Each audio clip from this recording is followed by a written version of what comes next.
नमस्कार दोस्तों, आप सभी का स्वागत है इनोशन में। आज हम शुरू करने वाले हैं तीन महाद्वीपों में फैला हुआ साम्राज्य पार्ट 3 क्लास 11। ओके।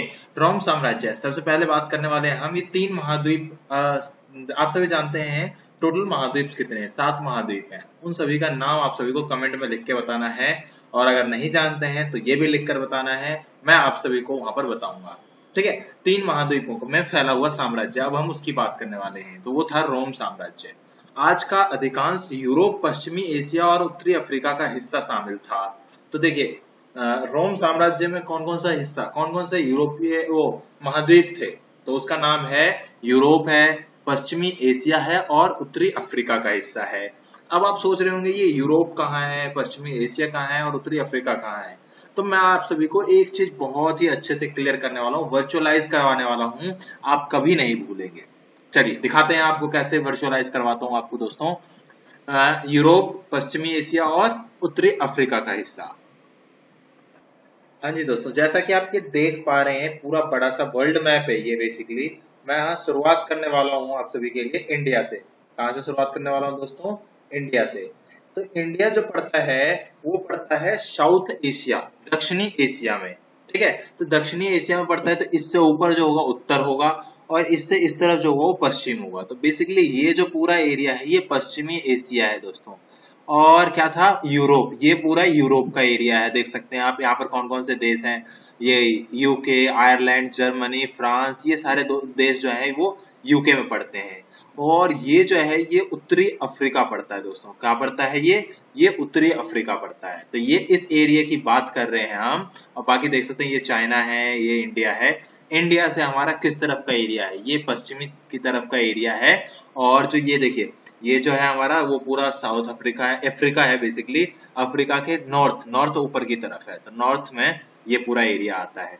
और ये पूरा यूरोप, यूरोप की बात करते हैं जब हम, तो ये पूरा यूरोप। ठीक है दोस्तों, तो ये आपके जो था हम इसकी इस एरिया की बात कर रहे हैं बेसिकली। चलिए, ये तो बता दिया रोम साम्राज्य का जो लोकेशन था बेसिकली वो कहाँ था, क्या था, कैसे था। और अब बात करते हैं रोम के साम्राज्य का स्रोत, सामग्री, जिसे तीन वर्गों में विभाजित किया गया है। जो सामग्री मिला है वहां से, स्रोत जो मिले हैं रोम के, सबूत बेसिकली जिसको बोला जाता है, तो वो क्या क्या है? वो पाठ्य सामग्री, मतलब कोई दस्तावेज पुस्तक मिली होगी, प्रलेख या दस्तावेज, भौतिक आवेश। भौतिक अवशेष क्या होता है? फिजिकल, वो जैसे बोलते हैं ना कुछ पहाड़ के और घर बने हुए, इन सब के टुकड़े अवशेष मिले हैं, तो वो क्या था? भौतिक अवशेष। तो वहां के रोम साम्राज्य के स्रोत हैं ये दोस्तों। अब देखिए, रोम साम्राज्य जो है वो तीन महाद्वीपों में फैला हुआ है। कौन कौन सा? यूरोप, पश्चिम एशिया और उत्तरी अफ्रीका। ये बता चुका, इसका लोकेशन भी बता चुका हूं आप सभी को। जैसा कि आप देख पा रहे हैं, दोबारा दिखा दिया मैंने, ये पूरा हमारा है, ये पश्चिमी एशिया है, ये पूरा पश्चिमी एशिया है। तो ये रोम साम्राज्य जो था इस एरिया का था बेसिकली। ये पूरा एरिया जो था वो रोम साम्राज्य था। ये तीन महाद्वीपों में कैसे फैला हुआ है? ये एशिया, ये अफ्रीका और ये यूरोप। ठीक है। तो ये तीन महाद्वीपों में फैला हुआ था। अब देखिए, रोम साम्राज्य के जानकारी के स्रोत जो तीन तरीके के मिले हैं वो कौन कौन से?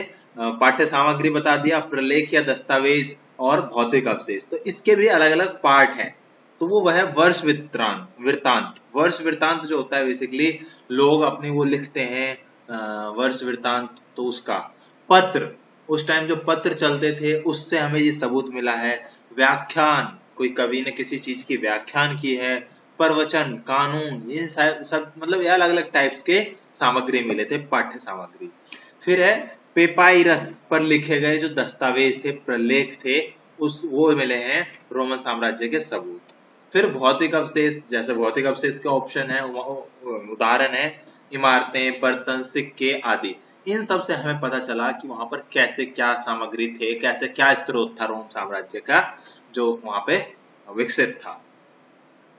अब देखिए, वर्ष वृत्तांत क्या होता है? वर्ष वृत्तांत बेसिकली एक ऐसा दस्तावेज होता है जो समकालीन, उस टाइम के जो व्यक्ति थे उनके द्वारा प्रति वर्ष लिखे गए इतिहास के ब्यौरे को ही हम वर्ष वृत्तांत कहते हैं। जैसे कोई, जैसे हम हैं, आप अपने पूरे पिछले इतिहास को लिख दें एक साल का, कि इस एक साल में आपने क्या क्या किया, कैसे क्या क्या हुआ आपके साथ, उसी को बोला जाता है वर्ष वृत्तांत, एक साल का ब्यौरा।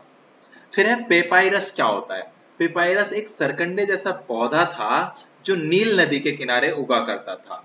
इससे लेखन सामग्री तैयार की जाती थी। तो पेपायरस के जो लेखन सामग्री था उससे वहां लिखा जाता था उस पुराने टाइम में, वो भी एक सबूत की तरह काम करता है दोस्तों। ठीक है, तो ये पेपायरस। और नील नदी जो है वो आप सभी के लिए एक आंसर भी है।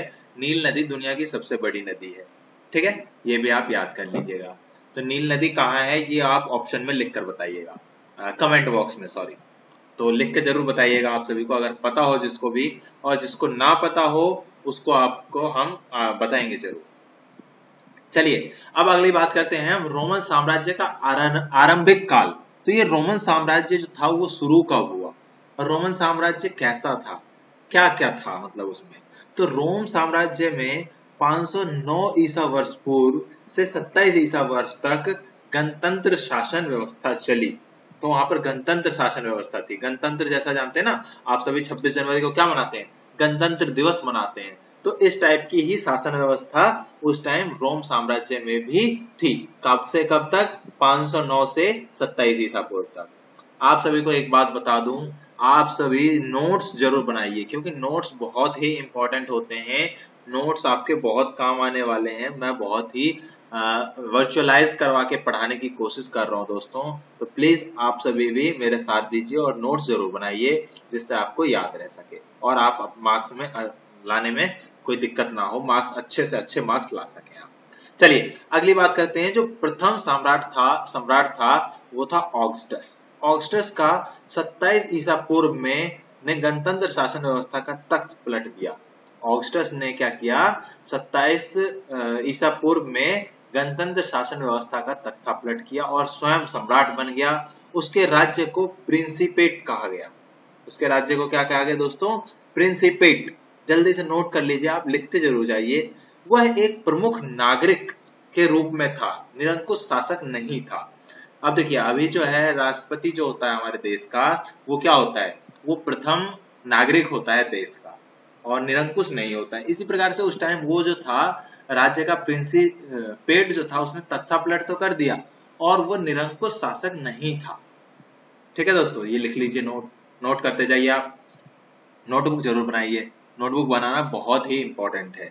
चलिए अगली बात करते हैं। रोमन साम्राज्य के राजनीतिक इतिहास के 3 प्रमुख खिलाड़ी। तो राजनीतिक इतिहास के 3 प्रमुख खिलाड़ी से क्या तात्पर्य है?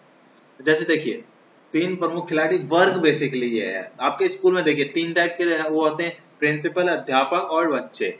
इसी तरीके से वो जो साम्राज्य था वहां पर 3 टाइप के लोग रहा करते थे। वो थे सम्राट, अभिजात वर्ग और सेना। ये 3 टाइप के लोग रहा करते थे।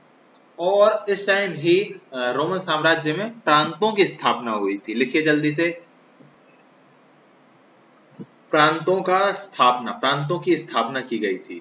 अब देखिए अगला जो पॉइंट है वो बहुत ही इंपॉर्टेंट पॉइंट है क्योंकि रोमन साम्राज्य के साथ साथ भारत में जो मोहनजोदड़ो सिंधु घाटी सभ्यता के बारे में आपने सुना होगा, मैंने अपने पिछले वीडियोस में भी बताया है कि सार्वजनिक स्नान गृह हुआ करते थे। एक ही स्नान गृह होता था जहां पर सार्वजनिक हुआ करता था, सभी आकर बहुत ही अच्छे से विकसित तरीके से बनाया गया था जहां पर सभी यूज करते थे।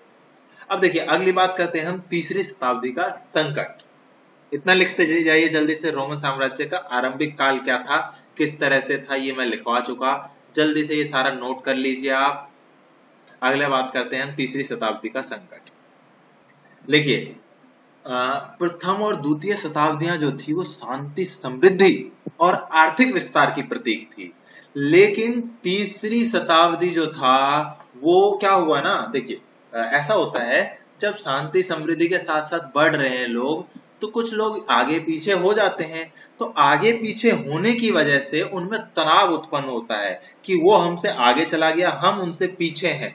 तो हमें क्या, हम मतलब सभी क्या चाहते हैं कि उनकी बराबरी की जाए। तो बराबरी करने के लिए ही क्या होता है, तनाव उत्पन्न होता है दोस्तों।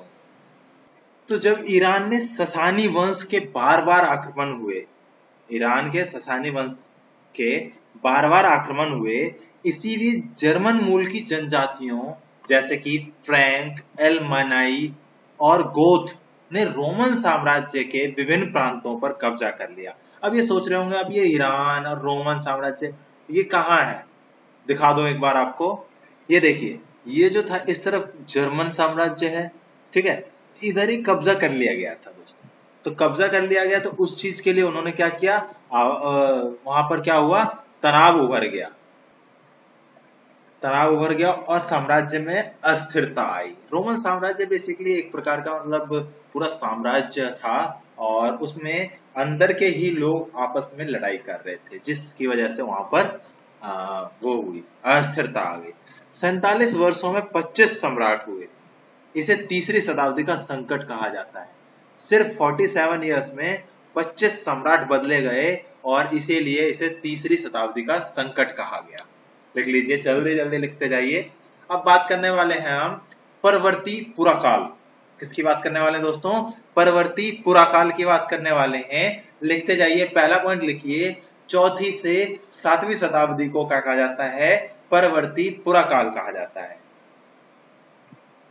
अब एक अगला पॉइंट है, डायोक्लिसियन का शासन जो था वो था 284 से 305 ईस्वी तक। लिखिए, परवर्ती पूरा काल ये है सारा दोस्तों, उसमें क्या क्या हुआ, कैसे कैसे हुआ, कौन कौन से राजा हुए, वो उसका टाइम पीरियड क्या था, उन सब चीजों की हम यहाँ पर बात कर रहे हैं। लिखिए, कॉन्स्टेंटाइन शासक। अब इसमें क्या था, धर्म की बात करने वाले हैं। तो ईसाई धर्म जो था वो राजधर्म कहलाता था। सोलिडस जो सोने का सिक्का हुआ करता था। कस्तूनतुनिया राजधानी थी। व्यापार का विकास हुआ। सत्यप्रत कला हुआ। जस्टिनियन शासक। ये सारा पॉइंट है परवर्ती पुराकाल का। लिख लीजिए ये सारे पॉइंट्स आप। ये जो था कॉन्स्टेंटिनियन शासक का था ये पूरा, फिर जस्टिनियन शासक, ये शासक है, अलग अलग नाम है उनके, उन सभी के शासन काल में क्या क्या हुआ, ये परवर्ती पुराकाल था दोस्तों। अब अगला बात करने वाले हैं हम, अगली बात करने वाले हैं रोमन साम्राज्य में लिंग, साक्षरता और संस्कृति, उसके बारे में बात कर रहे हैं हम दोस्तों। जल्दी से लिखिए आप ये सारा परवर्ती पुराकाल की डिटेल। अब यहाँ भी परिवारवाद देखने को मिल गया दोस्तों। वहां भी जो था एक परिवार का समाज में चलन हुआ करता था। अब अगली बात है, महिलाओं की अच्छी स्थिति थी, संपत्ति में स्वामित्व व संचालन में कानूनी अधिकार था। देखिए, संपत्ति में स्वामित्व तो आज के टाइम में दिया गया है, फिर बीच का टाइम जो था कुछ टाइम पहले, जैसे अंग्रेजों के टाइम में महिलाओं के पास संपत्ति के स्वामित्व का अधिकार नहीं था, और ना ही संचालन में कानूनी अधिकार हुआ करता था। लेकिन आज से इतने सालों पहले, 2500 सालों पहले, रोमन साम्राज्य में जो था वो महिलाओं की वहां पर अच्छी स्थिति बताई जाती है, और वहां पे हमें दस्तावेजों से ऐसा पता चला है कि अच्छी स्थिति थी। अगली बात करने वाले हैं हम, काम चलाऊ साक्षरता होना। तो जो साक्षरता दर था वहां पर काम चलाऊ साक्षरता हुआ करता था दोस्तों। लिखते जाइए, जल्दी जल्दी लिखिए पॉइंट्स आप सभी। काम चलाऊ साक्षरता। सांस्कृतिक विविधता होना। अब देखिए, अलग एक साम्राज्य है, उसमें अलग अलग प्रांत हैं। अब प्रांत जो है उनमें सांस्कृतिक विविधता तो होगी, और दूसरी बात, ये जो थे तीन साम्राज्य, तीन महाद्वीपों में बटे हुए थे, तो ये भी कारण था कि वहां पर विविधता ज्यादा पाई जाती थी दोस्तों। अब अगली बात करने वाले हैं हम, रोमन साम्राज्य का विस्तार। रोमन साम्राज्य का विस्तार किस प्रकार कैसे हुआ और कैसा था, कहां तक था, ये सारी चीजें आपको हम यहाँ पर जानने को मिलेगा। चलिए, इसमें अगला पॉइंट, पहला पॉइंट लिखिए, रोमन साम्राज्य का आर्थिक आधारभूत ढांचा काफी मजबूत था। ये द्वितीय शताब्दी से पहले था। ठीक है दोस्तों, रोमन साम्राज्य का आर्थिक आधारभूत ढांचा काफी मजबूत था। लिखते जाइए। अब लिखिए, रोमन साम्राज्य का विस्तार में अगला पॉइंट, बंदरगाह, खाने खदाने, ईंट के भट्टे, जैतून का तेल के कारखाने अधिक मात्रा में व्याप्त होना। वहां पे जो था रोमन साम्राज्य में बंदरगाह बहुत हुआ करते थे, क्योंकि ये नदियों के किनारे ही, पुराने जितने भी नगरे हैं वो सारी की सारी ज्यादातर नदियों के किनारे, समुद्रों के किनारे बसे हुए थे, क्योंकि यहाँ पर जो था वो विकास जो था वो बहुत ज्यादा जल्दी से होता था, उपजाऊ जमीन हुआ करती थी। अगला है, असाधारण उर्वरता के क्षेत्र होना। अब मैंने बताया उर्वरता का क्षेत्र होने का कारण क्या था, नदियों के किनारे बसे हुए होना इनका जो था असाधारण उर्वरता का होना होता है। नदियां जहां पे भी होती हैं वहां पर क्या होता है, नदियां जो है पहाड़ों से पहाड़ों से ही आती हैं बेसिकली नदियां। तो वहां से वो उर्वरता वाली मिट्टी लेके आती हैं और पूरे एरिया में वो फैल जाती हैं। और बाढ़ आने की वजह से भी वो पूरे एरिया में फैलती है, तो वो हर जगह जो है उर्वरता का क्षेत्र बढ़ जाता है। तो वहां के पुराने टाइम में जो रोमन साम्राज्य का टाइम था, उस टाइम वहां उर्वरता जो था वो असाधारण रूप से फैला हुआ था पूरे क्षेत्र में। अगला पॉइंट लिखिए दोस्तों, सुगठित वाणिज्यिक व बैंकिंग व्यवस्था तथा धन का व्यापक रूप से प्रयोग। देखिए, आज से इतने सालों पहले जो था बैंकिंग व्यवस्था हुआ करती थी, धन का व्यापक रूप से प्रयोग हुआ करता था दोस्तों। लिख लीजिए पॉइंट। और पांचवा पॉइंट लिखिए, तरल पदार्थों की धुलाई जिन कंटेनरों में की जाती थी उसे एम्फोरा कहा जाता था। अब देखिए, तरल पदार्थ जहां एक जगह से दूसरी जगह ले जाने के लिए कंटेनर का यूज किया जाता था, उस कंटेनर को एम्फोरा बोलते हैं। आज के टाइम में तो हम जो कंटेनर यूज करते हैं, जैसे वो टिन वाले वो आ जाते हैं, क्या बोलते हैं उसको, कुछ भी डिब्बे से होते हैं, उनको ही कंटेनर बोला जाता है।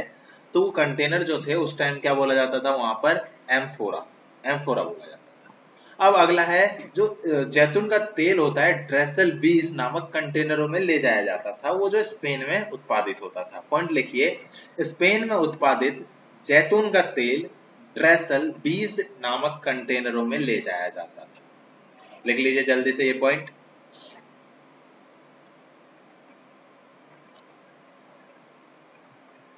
ये देखिए, मैं कुछ बंदरगाहों की तस्वीर दिखा रहा हूं दोस्तों। ये बंदरगाह है जहां पर जो है, मतलब ये समुद्र के किनारे बंदरगाह होते हैं। यहाँ पर कंटेनर आते हैं, शिपमेंट होता है, इससे व्यापार किया जाता है दोस्तों। एक जगह से दूसरी जगह सामान ले जाया जाता है। तो उस समय भी ये जो बंदरगाह हुआ करते थे वो बहुत ज्यादा विकसित थे। ठीक है दोस्तों, कंटेनर्स में ले जाया जाता था, एक जगह से दूसरे जगह पहुंचाया जाता था। और जो है, जल मार्ग का बहुत ही व्यापक यूज किया जाता था दोस्तों। चलिए अगली बात करते हैं हम, रोमन साम्राज्य में श्रमिकों पर नियंत्रण। श्रमिकों पर किस तरीके से नियंत्रण किया जाता था, कैसे श्रमिक रहते थे, किस प्रकार के कार्य करते थे, उसकी बात करने वाले हैं दोस्तों। चलिए, ये एक कुरीति थी, दासता। दास जानते हैं ना, दास बनाना। वो एक कुरीति थी वहां पर रोमन साम्राज्य में। मजबूत जड़ें रोमन साम्राज्य में फैली हुई थी। ये एक पॉइंट लिखिए, दासता की मजबूत जड़ें पूरे रोमन साम्राज्य में फैली हुई थी। दास का मतलब बेसिकली ये होता है गुलाम। जैसे किसी ने किसी को गुलाम कर लिया, जिंदगी भर गुलाम, उसके बच्चे उसके गुलाम रहेंगे। तो वो इस प्रकार की प्रथा जो थी वहां पर, वो उसकी जड़ें जो थी वो मजबूत हो चुकी थी रोमन साम्राज्य में। अगला पॉइंट लिखिए, इटली में 75 लाख की आबादी में से 30 लाख दासों की संख्या थी। देख सकते हैं आप, दास जो है कैसे ज्यादा एकदम व्यापक रूप से फैला हुआ था। इटली में सिर्फ टोटल जनसंख्या 75 लाख थी, जिसमें से 30 लाख दास थे दोस्तों। दासों को पूंजी निवेश का दर्जा प्राप्त था।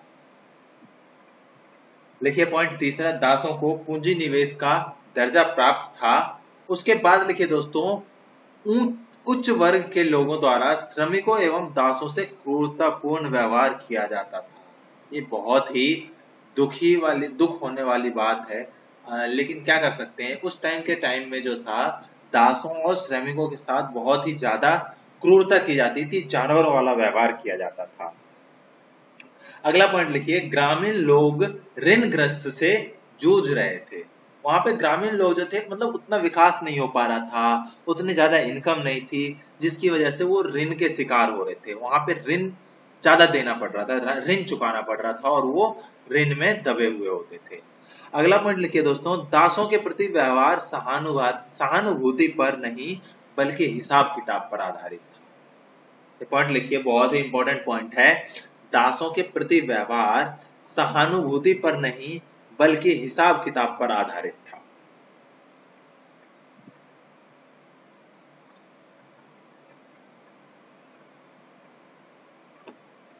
इससे अगला पॉइंट लिखिए, देखिए नोट्स बनाना बहुत जरूरी है। बार बार मैं ये बात बोलता हूं कि नोट्स बनाओ, नोट्स बनाओ। आज के टाइम में मतलब स्कूल्स में तो स्टडी चल नहीं पा रही है, हो नहीं पा रही है। तो अगर आप यहाँ से नोट्स बनाते हो तो बहुत ही इंपॉर्टेंट नोट्स दे रहा हूँ मैं आपको, बहुत ही ज्यादा प्योरीफाइड करके, जिससे आपको और ज्यादा मेहनत करनी ना पड़े और आप अच्छे से अच्छे मार्क्स प्राप्त कर सकें। तो हमारे साथ बने रहिए। नए हैं तो चैनल को सब्सक्राइब कीजिए और इसी प्रकार के नए नए वीडियो पूरे मतलब हर टाइप के वीडियो हम प्रोवाइड करते हैं। आपको ऑब्जेक्टिव टाइप क्वेश्चंस प्रोवाइड करेंगे, एग्जाम में कैसे क्वेश्चन अटेम्प्ट करना है इसके ऊपर भी स्पेशल वीडियोस बनाया जाएगा। तो आप सभी हमारे साथ बने रहिए, चैनल को सब्सक्राइब कीजिए और अपने दोस्तों को भी शेयर कीजिए दोस्तों। चलिए अगली बात करते हैं, रोमन साम्राज्य में सामाजिक श्रेणियां प्रारंभिक राज्य कैसे हुआ करते थे। चलिए अगली बात करते हैं, रोमन साम्राज्य। लिखिए, सेनेटर, अश्वरोही, जनता का सम्मानित वर्ग, फूहड़, निम्नतर वर्ग और दास, ये जो था ये सामाजिक श्रेणियां हुआ करती थी। इसमें जो दास थे उससे ऊंचे फूहड़, निम्नतर वर्ग, सम्मानित वर्ग, फिर अश्वरोही, फिर सेनेटर आते थे। ये जो थे वहां के श्रेणियां, जैसे हमारे यहाँ कास्ट सिस्टम होता है, हमारे देश में कास्ट सिस्टम प्रचलित है, इसी प्रकार वहां रोमन साम्राज्य में कास्ट सिस्टम बेसिकली जो है वर्ण सिस्टम बोला जाता है। वर्ण सिस्टम जो प्रचलित है उसी प्रकार वहां पर श्रेणियां हुआ करती थी, दास, निम्नतर वर्ग, उच्चतर वर्ग, सम्मानित वर्ग, अश्वरोही वर्ग, इस प्रकार के। चलिए अगली बात करते हैं हम, परवर्ती काल, अभिजात वर्ग, मध्य वर्ग और निम्नलिखित वर्ग। जब परवर्ती काल आया तो उसमें इस प्रकार के वो हुआ करते थे, वर्ग हुआ करते थे, श्रेणियां तीन प्रकार की। पहला अभिजात वर्ग, मध्य वर्ग और निम्नतर वर्ग। भ्रष्टाचार और लूट खसोट ये भी बहुत ज्यादा प्रचलित था, वहां पर बहुत ज्यादा हुआ करता था भ्रष्टाचार और लूट खसोट। चलिए अगली बात करते हैं, रोमन साम्राज्य में पुरा काल की विशेषताएं। अब देखिए परवर्ती काल तो हो गया, अब उसके बाद हम पुरा काल की व्यवस्थाओं के बारे में, विशेषताओं के बारे में बात करते हैं दोस्तों। तो वहां पर सबसे पहला पॉइंट लिखिए, रोमवासी बहुदेववादी थे। जैसे हमारे देश में भी कितने सारे भगवान की पूजा की जाती है, अपने देश में होती है ना, सभी जानते हैं। तो रोमन साम्राज्य के लोग भी बहुत सारे देवी देवताओं को पूजते थे, बहुदेववादी बोला जाता है। तो लोग जुपिटर, जूनो, मिनर्वा तथा मार्स जैसी देवी देवताओं की पूजा करते थे। तो ये सारे पूजा जो है ये ग्रहों के नाम पे, मतलब प्रकृति को बहुत ज्यादा इंपॉर्टेंस दी जाती थी, उनकी ही संरचना करके उनकी ही पूजा की जाती थी दोस्तों। अगला है यहूदी धर्म। यहूदी धर्म रोमन साम्राज्य का एक अन्य बड़ा धर्म था। तीसरा पॉइंट लिखिए, सम्राट डायोक्लेशियन द्वारा सीमाओं पर किले बनवाना। ये जो थे ये पुराकाल की विशेषताएं लिखवा रहा हूं दोस्तों, पुराकाल की विशेषताएं ये। अगला है सम्राट कॉन्स्टेंटाइन। कॉन्स्टेंटाइन ने ईसाई धर्म को राजधर्म बनाने का निर्णय लिया। तो इस टाइम जो था ये बेसिकली एंशियंट टाइम है, जब एंशियंट टाइम में क्या था, धर्म का बहुत ज्यादा प्रचलन हुआ करता था दोस्तों। तो ईसाई धर्म को कॉन्स्टेंटाइन ने क्या किया, राजधर्म बना दिया। वहां के जो सभी लोग थे वो राजधर्म के रूप में ईसाई धर्म का ही पालन करेंगे। अगला है साम्राज्य के पश्चिम भाग में उत्तर से आने वाले समूहों जैसे कि गोथ, बेंडल, लोम्बार्ड आदि ने बड़े प्रांतों पर कब्जा करके, लिखिए, साम्राज्य के पश्चिमी भाग में उत्तर से आने वाले समूहों गोथ, बेंडल तथा लोम्बार्ड आदि के बड़े प्रांतों पर कब्जा करके रोमोत्तर राज्य स्थापित कर लिया था। रोमोत्तर राज्य। फिर है प्रांतों का पुनर्गठन करना। इसी टाइम जो था हमारा वो पुरा काल में ही प्रांतों का पुनर्गठन भी हुआ। सैनिक और असैनिक कार्यों को अलग करना।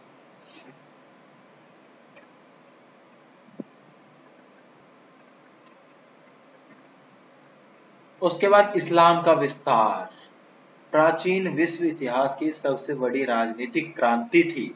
इस्लाम का विस्तार जो है वो छठी सातवीं शताब्दी के आसपास शुरू हुई थी दोस्तों, और इसे प्राचीन विश्व का इतिहास का सबसे बड़ा राजनीतिक क्रांति माना जाता है, सबसे बड़ी राजनीतिक क्रांति माना जाता है। लिख लीजिए जल्दी से, प्राचीन विश्व इतिहास का सबसे बड़ी राजनीतिक क्रांति। चलिए अगला पॉइंट लिखिए, रोमन साम्राज्य में सैनिक प्रबंध की विशेषताएं। जल्दी जल्दी ये पॉइंट लिख लीजिए, इसमें कुछ ज्यादा समझाने वाला वो है नहीं, रोम सेना राजनीति की महत्वपूर्ण संस्था थी। फिर अलग से व्यावसायिक सेना थी, सेवा करने की अवधि निश्चित थी उस टाइम भी, सबसे बड़ा एकल निकाय था, सेनेटों में सेना का डर था, मतभेद होने पर गृह युद्ध हो सकता था। इस प्रकार के ये सारे 8 हैं, आप सभी 8 लिख लीजिए। अगर कोई समझ नहीं आता तो प्लीज कमेंट बॉक्स में आप मेंशन कीजिए और हमसे आप कमेंट बॉक्स से जवाब आपको जरूर मिलेगा। और कोशिश रहती है कि ग्रुप भी प्रोवाइड कर दिया जाए, व्हाट्सएप ग्रुप, तो पिछले वीडियोस के डिस्क्रिप्शन में प्रोवाइड कर चुके हैं। हम कोशिश करेंगे कि आपको यहाँ भी व्हाट्सएप ग्रुप प्रोवाइड कर दें, जिससे आप वहां भी ज्वाइन हो सकते हैं और वहां से भी आप जानकारी ले सकते हैं, क्वेश्चंस पूछ सकते हैं। वहां पर भी हमारे अध्यापक, हमारे टीचर, मैं खुद आपको उन क्वेश्चंस का जवाब दूंगा दोस्तों। चलिए अगली बात करते हैं हम, दास प्रजनन। गुलामों की संख्या बढ़ाने की एक ऐसी प्रथा थी, देखिए, गुलामों की संख्या बढ़ाने की एक ऐसी प्रथा थी जिसके अंतर्गत दासियों और उनके साथ मर्दों को अधिकाधिक बच्चे पैदा करने के लिए प्रोत्साहित किया जाता था, जिससे दासों की संख्या बढ़े। और ऐसी प्रथा थी ही कि दास जो थे वो दास बनते थे, उनके बच्चे भी दास बनते थे, इसलिए उनको प्रोत्साहित किया जाता था, जिससे उनके बच्चे आगे चलकर दास ही बनते थे। चलिए अब हम उनकी दास जो थे उनकी थोड़ी सी समस्याओं की बात करते हैं, क्योंकि उस टाइम जो था दास प्रचलन बहुत ज्यादा प्रचलन में था, उनको बहुत सारी समस्याओं का सामना भी करना होता होगा, तो हम उसकी बात करते हैं दोस्तों। दास श्रमिकों के साथ समस्याएं, लिखिए दास श्रमिकों के साथ समस्याएं में पहला पॉइंट, रोम में सरकारी निर्माण कार्यों पर स्पष्ट रूप से मुक्त श्रमिकों का व्यापक प्रयोग किया जाता था, क्योंकि दास श्रम का बहुतायत प्रयोग बहुत महंगा पड़ता था। तो वो क्या करते थे, वो मुक्त श्रमिकों का प्रयोग किया करते थे कहाँ, सरकारी निर्माण कार्य।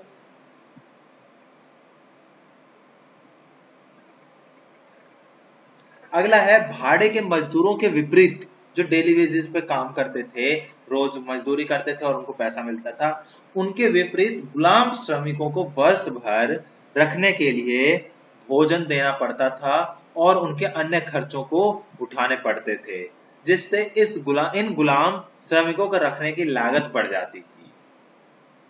अगला है वेतन भोगी मजदूर सस्ते तो पड़ते ही थे, उन्हें आसानी से छोड़ा और रखा जा सकता था। दासों को रखना बहुत ही महंगा पड़ जाता था, इसलिए उनको कम से कम दास रखने का वो होता था, और जो वेतन भोगी थे उनको छोड़ा जा सकता था आसानी से और रखा जा सकता था आसानी से। लिख लीजिए, जल्दी से जल्दी अब खत्म होने वाली है वीडियो, आप सभी जल्दी से जल्दी पॉइंट बनाइए, जल्दी जल्दी लिखिए, और सभी को अच्छे से कोशिश है कि आपको अच्छे से बता दें। आप इन तस्वीरों में देख पा रहे होंगे दोस्तों क्या हालत हुआ करती थी दासों की। दास बहुत ही ज्यादा मतलब पीड़ित हुआ करते थे उस टाइम वहां पे रोम में बहुत ही ज्यादा दासों के साथ बुरी हालत थी। ठीक है दोस्तों, इस प्रकार के दास, इस तरह से उनसे काम लिया जाता था, हर प्रकार का काम जो था वो दासों से करवाया जाता था। चलिए अगली बात करते हैं, रोमन साम्राज्य में श्रम प्रबंधन की विशेषताएं। देखिए, दास श्रम महंगा होने के कारण दासों को मुक्त किया जाने लगा। जो दास श्रम था वो धीरे धीरे मतलब महंगा पड़ने लगा, क्योंकि उनका खाने का खर्चा, सारे प्रकार के खर्चे उठाने पड़ते थे, तो वो महंगा होने के कारण दासों को धीरे धीरे मुक्त किया जाने लगा। अब इन दासों या मुक्त व्यक्तियों को व्यापार प्रबंधक के रूप में नियुक्त किया जाने लगा। व्यापार का प्रबंधन करने के लिए, व्यापार में काम करने के लिए, इस प्रकार के काम में मतलब उनका नियुक्त किया जाने लगा और उनको वेतन भोगी बना दिया गया दास की बजाय, क्योंकि दास बहुत महंगा पड़ जाता था। अगला पॉइंट है, मालिक गुलामों अथवा मुक्त हुए गुलामों को अपनी ओर से व्यापार चलाने के पूंजी, यहाँ तक कि पूरी कारोबार सौंप देते थे। वाह, देख सकते हैं आप कितना अच्छा काम कर रहे थे। रोमन साम्राज्य में श्रम और प्रबंधन की विशेषता जो थी उसमें क्या करते थे, कारोबार ही सौंप दिया करते थे कि तुम चलाओ कारोबार, क्योंकि वो बहुत महंगे पड़ जाते थे उनको रखना। अगला है, मुक्त तथा दास दोनों प्रकार के श्रमिकों के लिए निरीक्षण सबसे महत्वपूर्ण पहलू था। अब देखिए, किसी से भी कार्य करवाना है तो निरीक्षण बहुत जरूरी है, क्योंकि अगर निरीक्षण नहीं करेंगे आप तो कार्य बहुत ही स्लो रूप से काम करेगा। तो निरीक्षण को सरल बनाने के लिए कामगारों को कभी कभी छोटे दलों में विभाजित कर दिया जाता था।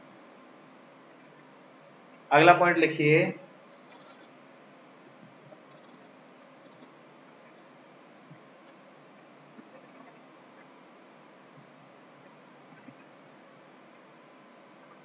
श्रमिकों के छोटे छोटे समूह बनाए गए थे जिससे ये पता लगा सकें कि कौन काम कर रहा है और कौन काम चोरी कर रहा है, कौन काम करने में एकदम मन नहीं लगा रहा है और बिल्कुल बैठा हुआ है, काम करना ही नहीं चाहता है। उन सबको पता लगाने के लिए क्या किया गया, छोटे छोटे समूह बना दिए गए जिससे आसानी से पता लगाया जा सके। अब हम 2 पॉइंट्स की और बात करने वाले हैं दोस्तों। ये सारे पॉइंट्स आपने लिख लिए हो अगर, तो अगला पॉइंट लिखिए, अश्वरोही या इकाइटस बोला जाता था जिनको। ये कौन हुआ करते थे? ये हुआ करते थे नाइट वर्ग के लोग। अश्वरोही इकाइटिस या नाइट वर्ग परंपरागत रूप से दूसरा सबसे अधिक शक्तिशाली और धनवान समूह था। मूल रूप से वो ऐसे परिवार थे जिनकी संपत्ति उन्हें घुड़सैन में भर्ती होने की औपचारिक योग्यता प्रदान करती थी। देख सकते हैं, पहले औपचारिक योग्यता क्या होनी चाहिए थी, सैन्य में, घुड़सैन में शामिल होने के लिए, घुड़सेना में शामिल होने के लिए पैसा होना जरूरी था। जो पैसे मतलब बहुत ज्यादा अमीर हुआ करते थे उनकी औपचारिक योग्यता ही बन जाती थी कि वो घुड़सैन में भर्ती हो जाए, इसलिए इन्हें इकाइटस कहा जाता था। अब इकाइटस और नाइट वर्क की क्या विशेषताएं थी वो लिखिए, पॉइंट लिखिए दोस्तों, इकाइटस या नाइट वर्क की विशेषताएं क्या थी। सेनेटरों की तरह अधिकतर नाइट जमींदार होते थे। क्या कौन होते थे? जमींदार होते थे। ये सेनेटर के विपरीत उनमें से कई लोग जहाजों के मालिक, व्यापारी या साहूकार, बैंकर भी हुआ करते थे, यानी वे व्यापारिक क्रियाकलापों में संकल्प रहते थे, संलग्न मतलब जुटे हुए रहते थे। इन्हें जनता का सम्मानीय वर्ग माना जाता था जिनका संबंध महान घरानों से था। मतलब ये अमीर लोग, अमीर वर्ग के लोग थे, घुड़सवार, अश्वारोही या इकाइटस, कोई भी नाम, किसी भी नाम से आप पुकार सकते हैं। तो ये अब हमारा ये चैप्टर कंप्लीट हो गया। मैं जल्द ही अगले चैप्टर के साथ आपके साथ होऊंगा दोस्तों। तो जल्दी से जल्दी आप इस चैनल को सब्सक्राइब कर लीजिए अगर अभी तक नहीं किया है, और अगर अच्छा लगा वीडियो तो प्लीज लाइक जरूर कर दीजिएगा और अपने दोस्तों को शेयर भी कीजिए। Thank you so much. Thanks a lot for watching this video.